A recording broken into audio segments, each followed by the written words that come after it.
नमस्कार बेटा, NM tutorials के इस यूट्यूब चैनल पर आप सबका स्वागत है। मेरा नाम डॉक्टर मोहित कुमार साहू है। मैं पिछले 10-12 सालों से आईआईटी जेईई और नीट के लिए बच्चों को प्रिपरेशन करवा रहा हूँ। इन 10-12 सालों में मैंने बहुत से इंस्टीट्यूट्स में पढ़ाया है, जिसमें से एलन कोटा भी एक है। आइए बेटा, अब हम लोग शुरू करेंगे केमिकल काइनेटिक्स, जो कि क्लास 12th के लिए है ना। आइए शुरू करते हैं। हेडिंग डालेंगे कॉपी में, chemical kinetics. Chemical kinetics is the branch of physical chemistry dealing with the rate of reaction, factors affecting rate of reaction and mechanism of reaction। इसमें रेट के बारे में पढ़ेंगे, रिएक्शन किस स्पीड से हो रहा है, उस स्पीड को अफेक्ट करने वाले फैक्टर्स कौन कौन से हैं और रिएक्शन होने का मैकेनिज्म या तरीका कैसा है। Basis of rate of reaction, rate of reaction के बेसिस पर देखें अगर, तो रिएक्शन तीन प्रकार के होते हैं। एक होता है बहुत तेज, इतना तेज होता है कि हम लोग उतने तेज नहीं, तो हम उसके बारे में नहीं पढ़ेंगे, ठीक है। जो वेरी फास्ट रिएक्शन है वो अपने को नहीं पढ़ना। एक होता है वेरी स्लो, जो बहुत धीरे धीरे चल रहा है, बहुत धीरे धीरे, तो उतना टाइम भी नहीं है अपने पास। आज तो फास्ट जमाना है, आप लोग अभी वीडियो आगे बढ़ा देंगे, इसलिए मैं वेरी स्लो रिएक्शन भी नहीं पढ़ाऊंगा।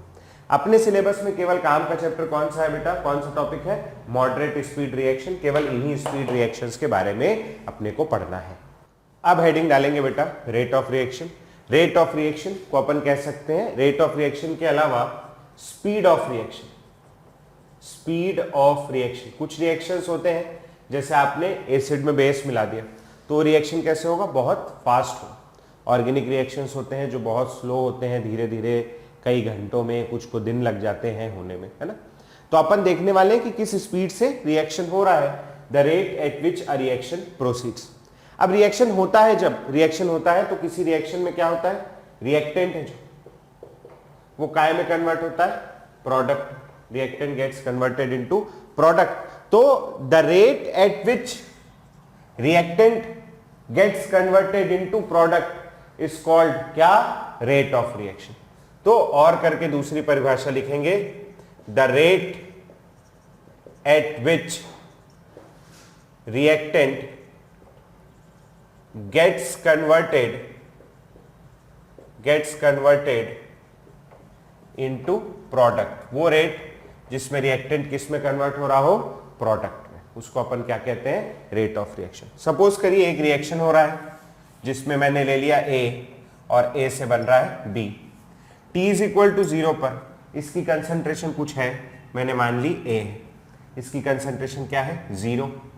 समय के साथ क्या होगा, रिएक्टेंट की कंसंट्रेशन, रिएक्टेंट उधर जाने लगेगा तो रिएक्टेंट A की कंसंट्रेशन कम होने लगेगी और B की कंसंट्रेशन धीरे धीरे क्या होने लगेगी, बढ़ने लगेगी।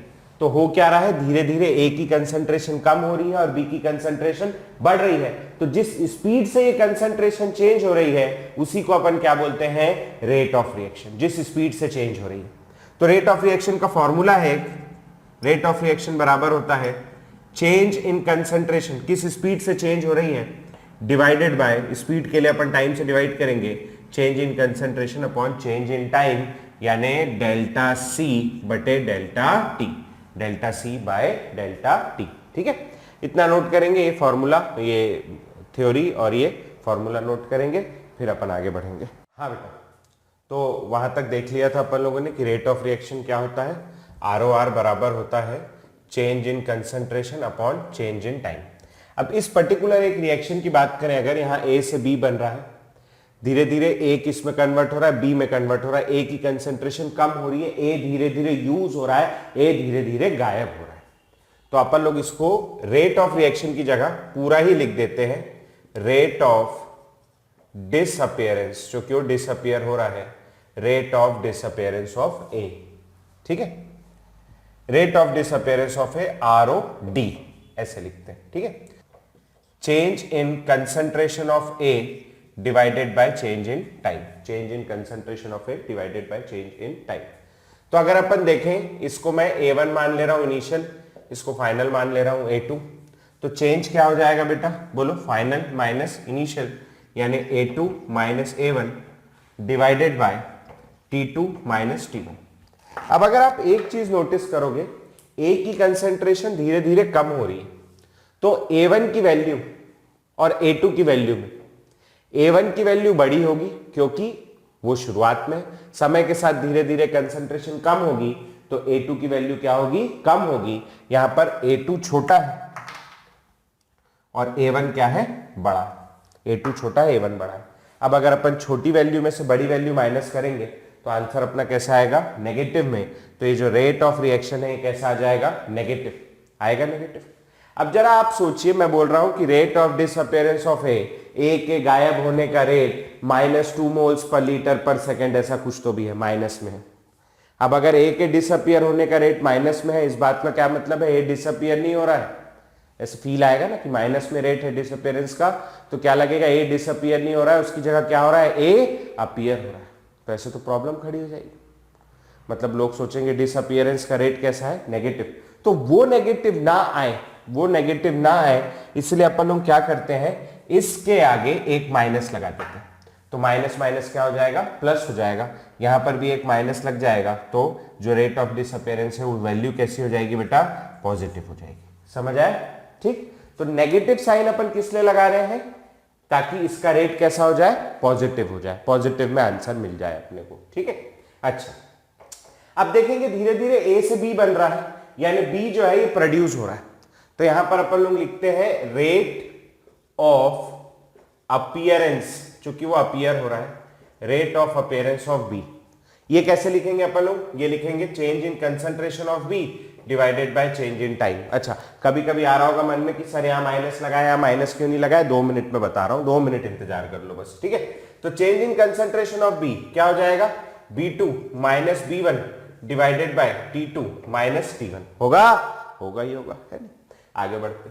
अच्छा, B2 की वैल्यू, अब आप देखो B2 की वैल्यू, B2 ये इसको मान रहा हूं B2 और इनिशियल कंसंट्रेशन को मान रहा हूं B1, ठीक है जी, B2 माइनस B1।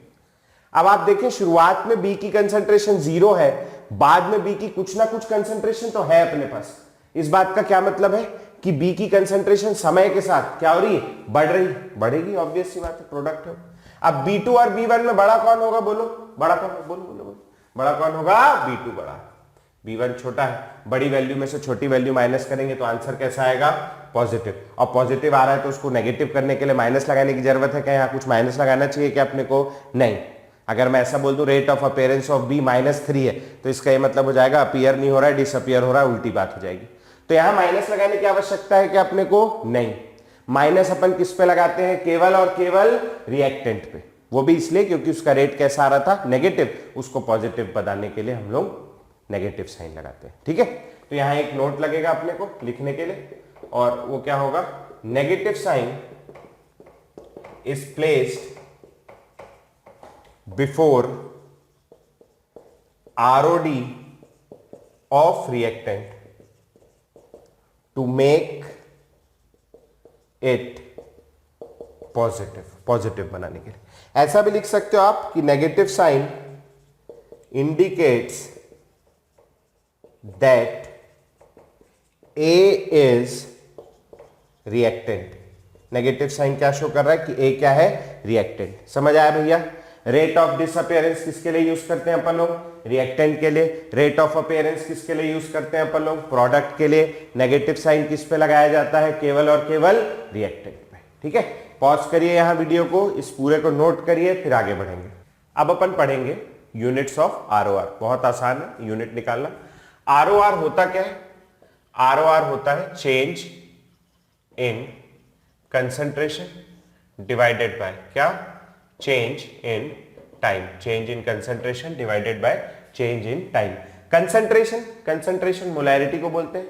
मोलैरिटी अगर याद हो, कक्षा 11वीं में पढ़ाया था मोलैरिटी, और मोलैरिटी का फॉर्मूला होता है number of moles of solute, number of moles of solute divided by क्या, वॉल्यूम ऑफ सॉल्यूशन। काय में लेते हैं वॉल्यूम ऑफ सॉल्यूशन, लीटर में। तो अगर आप यहां देखोगे तो नंबर ऑफ मोल्स खुद एक यूनिट है, उसका खुद का यूनिट क्या होगा, मोल्स, और वॉल्यूम काय में लिया है, लीटर में, तो मोलैरिटी का यूनिट आ जाएगा क्या, मोल्स पर लीटर। कंसंट्रेशन का यूनिट होता है मोल्स पर लीटर। तो चेंज इन कंसंट्रेशन का यूनिट भी क्या होगा, मोल्स पर लीटर। टाइम आप अपने हिसाब से ले सकते हो, जनरली सेकंड में लेते हैं, कई बार मिनट में भी दिया होता है, वीक्स, आवर, कुछ भी ले सकते हो, जैसा आपको मिल जाए, ईयर, कुछ भी हो सकता है। तो this is moles per litre, और सेकंड ले लिया तो यूनिट आ जाएगा मोल्स पर लीटर पर सेकेंड। ये ROR का यूनिट है, इसको ध्यान रखना है, ठीक है। इसको नोट करेंगे, काम का है। अब अपन पढ़ने वाले हैं टाइप्स ऑफ ROR। तो रेट ऑफ रिएक्शन दो प्रकार का होता है जो ब्रॉडली अपन पढ़ेंगे। सबसे पहला होता है एवरेज रेट ऑफ रिएक्शन। जैसे आप यहां से अपने घर से निकले और अगले शहर तक गए, जो भी है, जैसे मैं रायपुर में हूं तो इमेजिन करिए रायपुर से बिलासपुर गए, रायपुर से एक पास का सिटी है बिलासपुर, वहां तक गए तो 100 किलोमीटर है। 100 किलोमीटर जाने में अपने को मान लीजिए 3 घंटे लग रहा है, 3 घंटे या 2 घंटे लग रहा है। तो अपनी एवरेज स्पीड कितनी आई भैया? 50 किलोमीटर पर आवर, है ना, आई 100 किलोमीटर जाने में। लेकिन क्या 50 की स्पीड में गाड़ी चलाई क्या आपने? नहीं। तो दो प्रकार के रेट हो गया, एक हो गया एवरेज और एक जैसा स्पीड इंस्टेंटेनियस, उस पर्टिकुलर इंस्टेंट पे कभी गाड़ी 100 पे चल रही, कभी 120 पे चल रही, तो वो है क्या? Instantaneous ROR। तो दो प्रकार के ROR हैं, एक एवरेज रेट ऑफ रिएक्शन और एक instantaneous rate of reaction. Average rate क्या होता है? It is ROR calculated over a long interval of time. ROR calculated over a long interval of time. अच्छा, इंस्टेंटेनियस ROR क्या होता है? It is the ROR calculated at a particular instant। किसी particular instant पे जो ROR calculate किया गया वो कहलाता है इंस्टेंटेनियस ROR। ठीक है बेटा, तो ये हो गया अपना एवरेज ROR और इंस्टेंटेनियस ROR। अब इनके फॉर्मूले देखेंगे अपन एक एक करके। पहले एवरेज ROR लिखेंगे, इतना नोट कर लीजिए, फिर आगे बढ़ते हैं। तो बेटा अब अपन देखेंगे एवरेज ROR क्या है और उसका क्या फॉर्मूला है। अभी तक के अपन जो पढ़ रहे थे वो एवरेज ROR ही था। एवरेज ROR का फॉर्मूला होता है change in concentration divided by change in time, जो अभी तक पढ़ रहे थे। तो ये फिर से क्यों पढ़ा रहा हूं मैं? यहाँ एक ग्राफ देखना है इसीलिए पढ़ा रहा हूं। तो यहाँ पर एक ग्राफ बनेगा जो बनेगा कंसंट्रेशन और टाइम के बीच। एक रिएक्शन हो रहा है जिसमें A से B बन रहा है। T इक्वल टू 0 पे इसकी कंसंट्रेशन है A, इसकी कंसंट्रेशन है 0। After time T this is A minus x और X। जैसे ही रिएक्शन शुरू करोगे A की कंसंट्रेशन कम होना शुरू हो जाएगी। तो सबसे ज्यादा कंसंट्रेशन A की कब रही होगी? जब रिएक्शन शुरू हुआ होगा T इक्वल टू 0 पे। तो A की कंसंट्रेशन मैक्सिमम कहां मिलेगी आपको? ये है T इक्वल टू 0, यहां पर A की कंसंट्रेशन मैक्सिमम होगी। समय के साथ धीरे धीरे A की कंसंट्रेशन क्या होगी बेटा? कम होगी। कम होगी तो ग्राफ किधर जाएगा? नीचे की ओर। समझ आ रही बात है ना? अच्छा, T इक्वल टू 0 शुरुआत पे B की concentration T is equal to 0 पे कितनी है? 0। B नहीं शुरू में। धीरे धीरे समय के साथ B की कंसंट्रेशन क्या हो रही? बढ़ रही है। तो ग्राफ नीचे से शुरू होगा और कैसा जाएगा बेटा? ऊपर की ओर।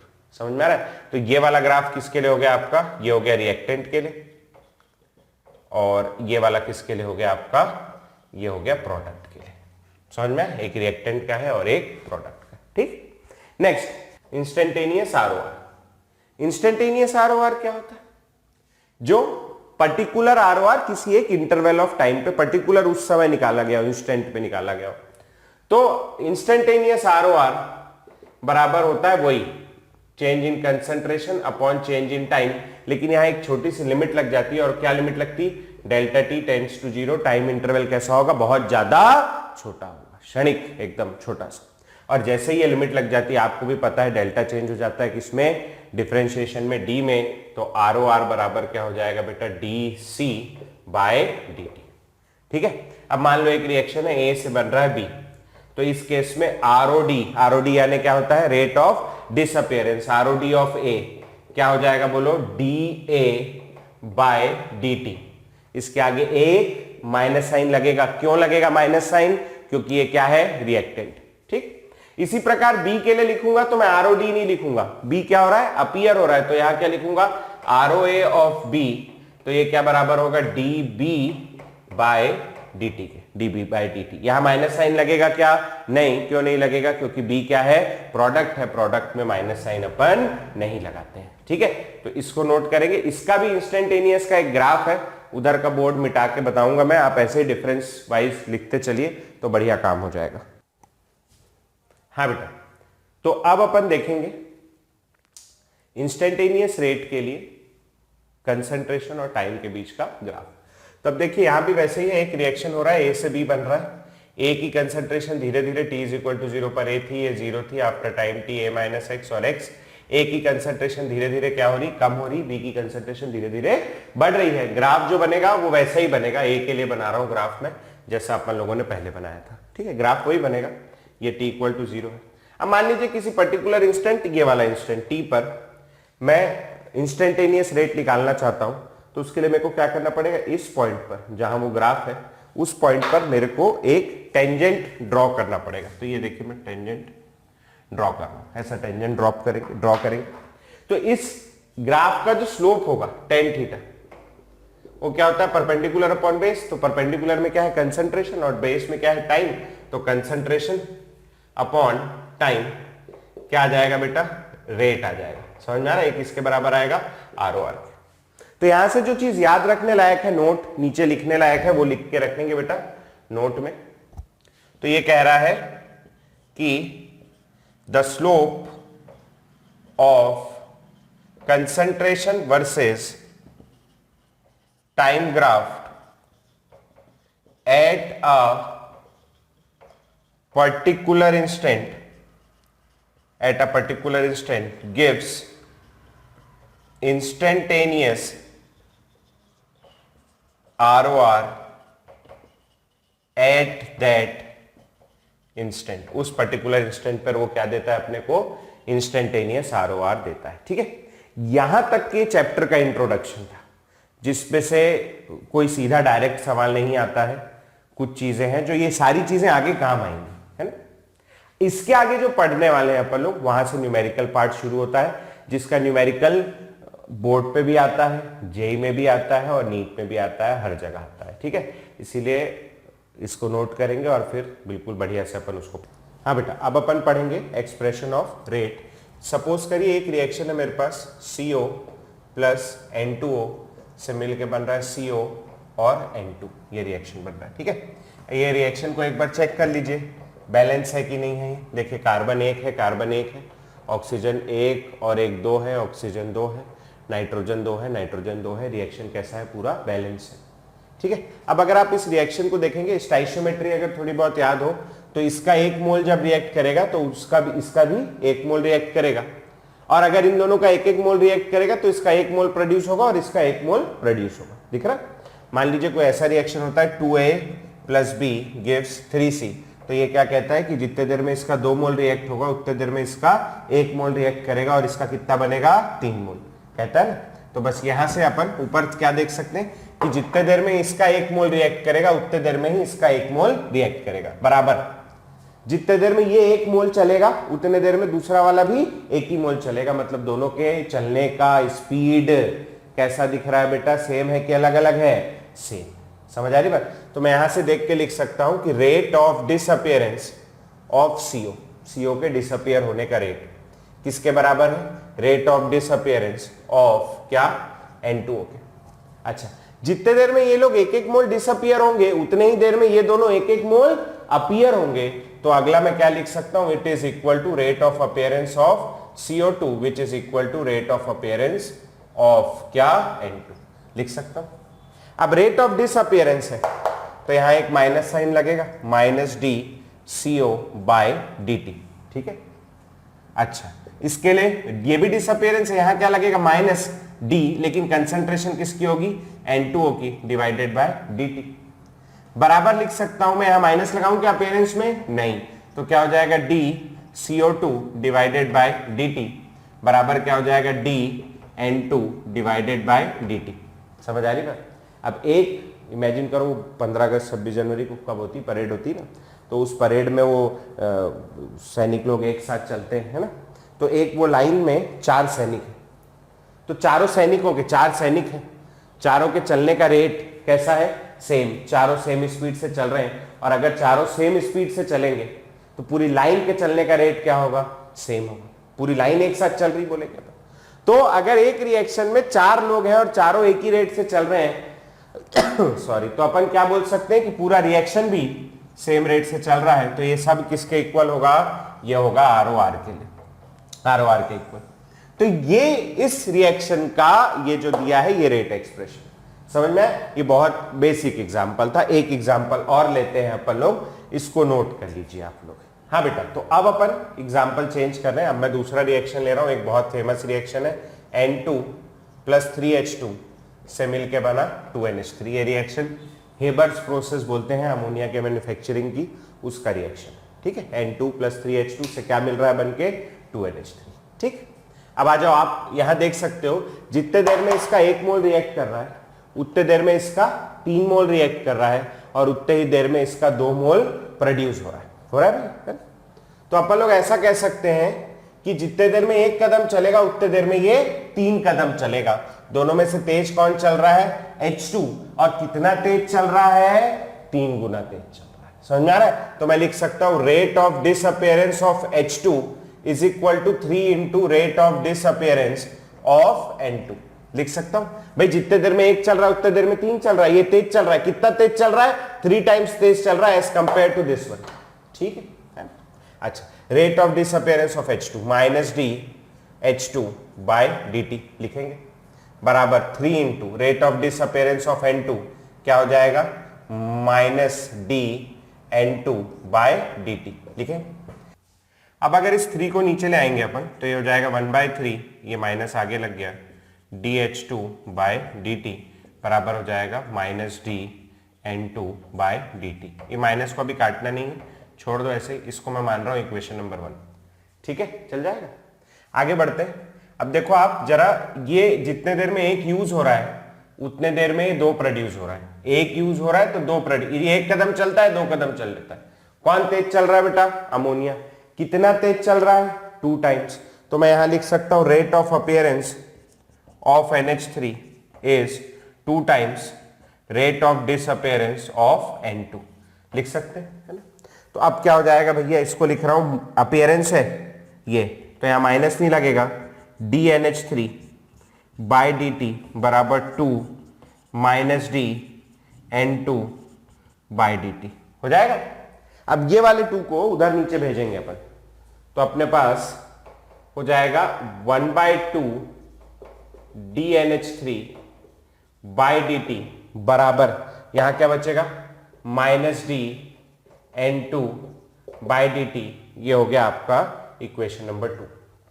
ठीक है, अब आप देखो ये एक रिएक्शन, इसके पहले वाले रिएक्शन में चारों लोग सेम स्पीड से चल रहे थे, लेकिन इस वाले रिएक्शन में ये बेचारा 1 कदम चलता है उतने देर में, 3 चलता है उतने देर में, 2 चलता है। सबकी स्पीड क्या है? अलग अलग।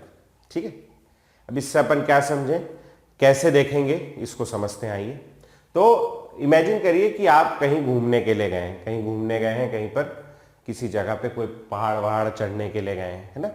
अब ऐसे में क्या होता है, जनरली इमेजिन करना ऐसा, आप गए हो, आपकी मम्मी गई है, आपके पापा गए हैं, आप और आपका भाई भी है कोई, मतलब 2-3 बच्चे हैं, मम्मी पापा है ना? तो जनरली देखो मेरे फैमिली में तो ऐसा होता है कि मेरे पापा को तेज चलने की आदत है, तो वो तेज चलते चलते चलते चलते चलते आगे निकल जाते हैं, और मम्मी के पैर में थोड़ी तकलीफ रहती तो मम्मी धीरे धीरे चलती है ना, वो पीछे रह जाती है, और बच्चे जो हैं वो बीच में मॉडरेट स्पीड में रह जाते हैं, है ना? अब पापा चलते जाते हैं, थोड़ी देर बाद उनको याद आता है, अरे यार वो बीवी बच्चे भी लाया तो मैं कहाँ गया वो लोग करके, तो फिर वो वहीं कहीं आप जगह देख के रुक जाते हैं। रुक गए, फिर कौन आया? बच्चे आ गए, बच्चे मॉडरेट स्पीड से चल रहे हैं, बच्चे आ गए, मम्मी जो है स्लो चल रही, मम्मी लास्ट में आई, फिर जैसे ही मम्मी आती फिर रिएक्शन फिर आगे बढ़ना शुरू हो जाता है। ठीक है, अब ये इस फैमिली पिकनिक को आप एक रिएक्शन के उसमें कन्वर्ट कर लीजिए। पिताजी तेज चल रहे हैं, माताजी धीमे चल रही हैं, और बच्चे मॉडरेट स्पीड से चल रहे हैं। तो पूरा रिएक्शन, पूरा टूर कब खत्म होगा? जब माताजी पूरा घूम के आ जाएंगे।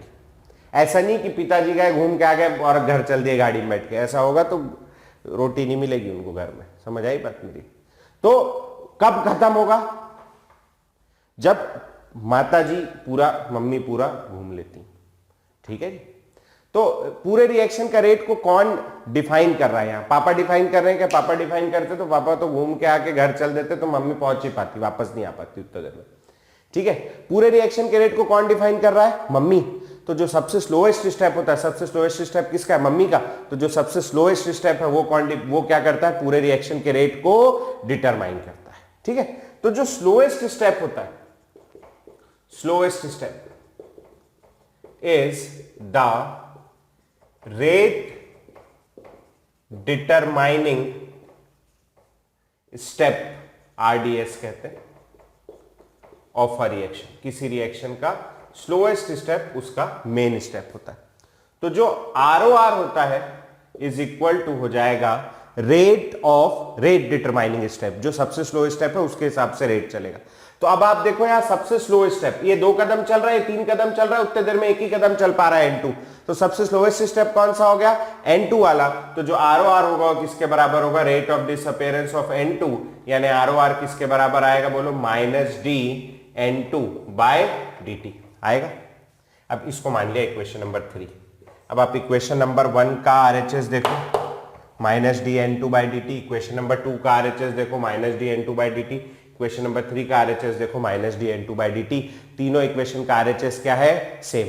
तो अपन तीनों इक्वेशन उठा के अगर लिखूं, मैं वहां से लिखना शुरू करूं या यहां से लिखना शुरू करता हूं, तो हो जाएगा -d N2 बाय dt, ये वाला कहां गया इक्वेशन 1, ये बराबर -1/3 dH2 बाय dt, ठीक है, बराबर ये वाला ले रहा हूं 1/2 dNH3 बाय dt बराबर क्या? ROR। समझ आ रहा? ये माइनस लगा है, 1 मिनट ना, ये ऐसा। अब आप रिएक्शन देखो, रिएक्शन कौन सा था? N2 प्लस 3H2 से मिलके बन रहा है 2NH3, ये रिएक्शन था। अब इस रिएक्शन में आप देखोगे तो N2, या ये देखो यहां 3 लिखा है तो ये 3 नीचे चला गया, यहां 2 लिखा है तो ये 2 नीचे चला गया, यहां 1 लिखा है तो यहां 1 नीचे चला गया। मतलब जो चीज सामने लिखी होती है स्टाइशियोमेट्रिक कोफिशिएंट में, वो कहां चले जाती है? नीचे चले जाती है। और उसको जब ROR से रिलेट कर देते हैं तो उसको अपन क्या बोलते हैं? रेट एक्सप्रेशन किसी रिएक्शन का। समझ आई मेरी बात? ठीक है, क्या कर रहे हैं?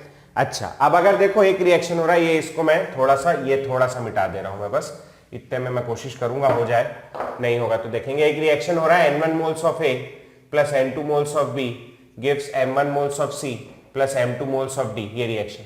तो अब अगर इसके लिए मैं रेट एक्सप्रेशन लिखूंगा तो ये रिएक्टेंट है, माइनस लगाना पड़े, -1/N1 dA बाय dt बराबर, ये भी रिएक्टेंट है, माइनस लगेगा 1/N2 dB बाय dt। ये प्रोडक्ट है, प्रोडक्ट में माइनस लगाते क्या अपन? नहीं लगाते। तो क्या हो जाएगा? 1/M1 dC बाय dt बराबर 1/M2 dd बाय dt, और बराबर किसका आएगा लास्ट में? बोलो ROR के। तो ये जो है ये बहुत काम का है, ये ठीक है, ये आगे आप लोग यूज करेंगे और बहुत आसान है। इसमें बहुत सारे न्यूमेरिकल करेंगे अपन लोग। न्यूमेरिकल करना शुरू करेंगे उसके पहले आप लोग इस पूरे को नोट कर लीजिए। हेडिंग अपन ने डाली दी थी, हेडिंग थी रेट एक्सप्रेशन या एक्सप्रेशन ऑफ रेट, ये नोट कर लो, फिर न्यूमेरिकल करते हैं। तो अब अपन देखेंगे इस टॉपिक पर न्यूमेरिकल। क्वेश्चन लिखा है बोर्ड पे, मैं एक बार आप लोगों के लिए पढ़ दे रहा हूं। ये क्वेश्चन नोट करिए, वीडियो को पॉज करिए, इस क्वेश्चन को सॉल्व करिए, फिर आप जैसे ही पॉज से हटाएंगे वापस प्ले करेंगे, मैं आपको इस क्वेश्चन का सॉल्यूशन बता दूंगा, ठीक है। तो मैं एक बार पढ़ दे रहा हूं। In the reaction 2N2O5 gives 4NO2 plus O2। In the reaction 2N2O5 gives 4NO2 plus O2। The concentration of NO2 increases by 1.6 into 10 raised to the power -3 moles per liter in 4 seconds. The concentration of NO2 increases by 1.6 into 10 raised to the power -3 moles per liter in 4 seconds. Find out number 1 rate of appearance ROA of NO2, number 2 ROA of O2, number 3 ROD of N2O5 और number 4 ROR। ROA of NO2, ROA of O2, ROD of N2O5 और ROR। यहां video को pause करेंगे और solve करेंगे। चलिए बेटा, अब अपन इस क्वेश्चन का सॉल्यूशन देखेंगे। इस क्वेश्चन को किस तरीके से हल करना है वो तरीका सीखेंगे। ठीक, क्वेश्चन में क्या दिया हुआ? क्वेश्चन में दिया the concentration of NO2 increases by 1.6 into 10 raise to the power -3 moles per litre in 4 second, यानी टाइम की वैल्यू कितने दिया है? 4 सेकेंड दिया है, ठीक है।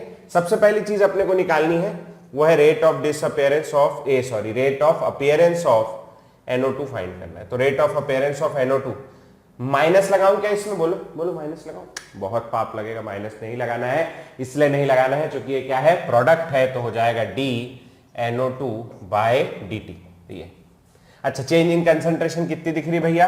1.6 इंटू 10⁻³ टाइम कितना दिख रहा है बेटा? 4, तो आ जाएगा 0.4 इंटू 10⁻³ इसका यूनिट क्या होगा बताइए? इसका यूनिट होगा मोल्स पर लीटर पर सेकेंड।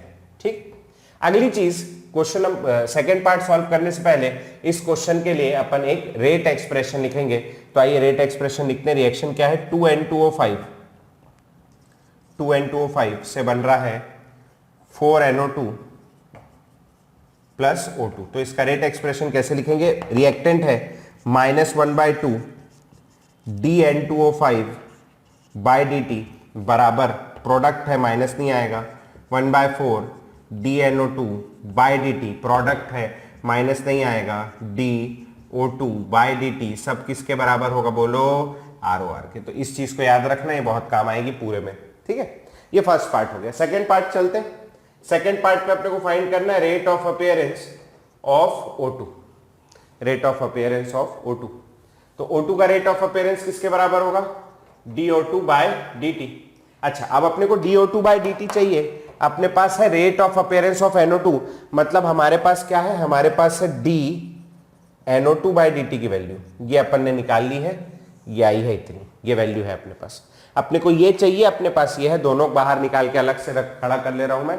तो ये हो जाएगा आपका, यहां से उठा रहा हूं देखना, 1/4 DNO2 बाई dt बराबर DO2 बाई dt। अच्छा, 1/4 को वैसे रहने दो, DNO2 बाई dt की वैल्यू 0.4 इंटू 10⁻³ बराबर DO2 बाई dt। यहां से आ जाएगा rate of appearance of O2 बराबर 0.1 इंटू 10⁻³ यूनिट लिख लेना, मोल्स पर लीटर पर सेकेंड।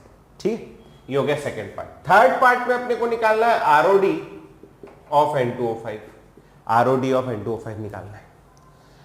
ROD ऑफ N2O5 किसके इक्वल होगा? डिसअपीयरेंस है इसलिए माइनस लगाऊंगा, माइनस DN2O5 बाई dt। यहां पर अपने को बहुत सावधानी बरतनी है, यहां सबसे ज्यादा गलती करता है बच्चा, आप लोगों में से भी बहुत लोगों ने की होगी। वो क्या करता है? यहां नीचे 2 लगा देता है, इसको देख के। ये 2 नहीं लगाना है, 2, 4, 1, 3 ये सब कब लगाना है? जब अपन इनको इक्वेट करेंगे। कोफिशिएंट अपन तब लगाते हैं जब अपन रेट एक्सप्रेशन लिखते हैं, नहीं तो रेट ऑफ डिसअपीयरेंस में तो केवल change in concentration upon change in time आएगा, माइनस इसलिए लगाया है क्योंकि रिएक्टेंट है, बस और कुछ नहीं आएगा। ठीक है, तो अपने को ये चाहिए, अपने को ये चाहिए, अपने पास क्या है? ये है। तो ये दोनों को सामने ले आ रहा हूं मैं, तो हो जाएगा -1/2 DN2O5 बाई dt बराबर 1/4 DNO2 बाय dt। आ रहा है? अच्छा, ये चाहिए, 2 नहीं चाहिए, तो 2 को इधर भेज देंगे तो हो जाएगा -DN2O5 बाय dt बराबर 2/4 DNO2 बाई dt की वैल्यू कितनी है? 0.4 इंटू 10⁻³ तो आपका आंसर आएगा 0.2 इंटू 10⁻³ मोल्स पर लीटर पर सेकेंड, ये आंसर आ जाएगा। ठीक है बेटा, आगे बढ़ते। चौथी चीज जो अपने को निकालनी, वो निकालनी ROR। तो अब ROR बराबर, कहां गया रेट एक्सप्रेशन? ये ROR बराबर ये, अब ये भी ले सकते हो, ये भी ले सकते हो, लेकिन अपन शुरू से ये लेते आ रहे हैं तो मैं यही ले रहा हूं। ठीक है, तो ROR बराबर हो जाएगा 1/4 DNO2 बाई dt। O2 में आसानी से आ जाएगा आंसर, आपका मन जो लेना है कुछ भी ले सकते हो। 1/4 इंटू 0.4 इंटू 10⁻³ आंसर आ गया 0.1 इंटू 10⁻³ मोल्स पर लीटर पर सेकेंड। ठीक है, तो इस तरीके से इस क्वेश्चन को सॉल्व करना है। बहुत ज्यादा पूछे जाने वाली कैटेगरी है ये, बहुत ज्यादा पूछता है पेपर में। ठीक है, ये क्वेश्चन सॉल्व करेंगे। इस वीडियो के डिस्क्रिप्शन में, जो ऊपर डिस्क्रिप्शन होता है, आपको एक प्रॉब्लम शीट का लिंक मिलेगा। वो प्रॉब्लम शीट डाउनलोड करिए गूगल ड्राइव से और उस प्रॉब्लम शीट को सॉल्व करिए। उसमें इससे रिलेटेड 8, 9, 10 सवाल हैं कुछ, है ना, वो सॉल्व कर लीजिए। इसके बाद जो वीडियो आएगा वो वीडियो उन प्रॉब्लम शीट का सॉल्यूशन होगा। आप उसको सॉल्व करके उन सॉल्यूशन को देख के अपने डाउट्स भी क्लियर कर सकते हैं। जिस क्वेश्चन में डाउट है वो देख लीजिए, उस प्रॉब्लम शीट में आंसर्स भी दिए हुए हैं। इस कैटेगरी के सवाल आप और लगा सकते हैं। इसके अलावा आपको उसी डिस्क्रिप्शन पे हम लोगों के मॉड्यूल का भी लिंक मिलेगा, उसको डाउनलोड करिए और क्वेश्चन सॉल्व करना शुरू करिए। स्टडी मटेरियल है, उसको पढ़िए। आप हमसे और जुड़े रहना चाहते हैं और अच्छे से पढ़ना चाहते हैं तो हमारे ऐप का भी लिंक आपको वहीं मिल जाएगा। एंड्रॉइड ऐप है, वो ऐप डाउनलोड करिए और हमसे जुड़िए, बताइए कि हम यूट्यूब से आपके थ्रू आए हैं, हम आपको जोड़ देंगे बैच में, आप वहां से आगे अपनी पढ़ाई कंटिन्यू कर सकते हैं। और अगर आपको पसंद आ रहा है हमारा वीडियो तो आपको पता ही है क्या करना है, आपको लाइक करना है, शेयर करना है, सब्सक्राइब करना है और धूम मचा देनी है सब जगह। ऑल द बेस्ट बेटा।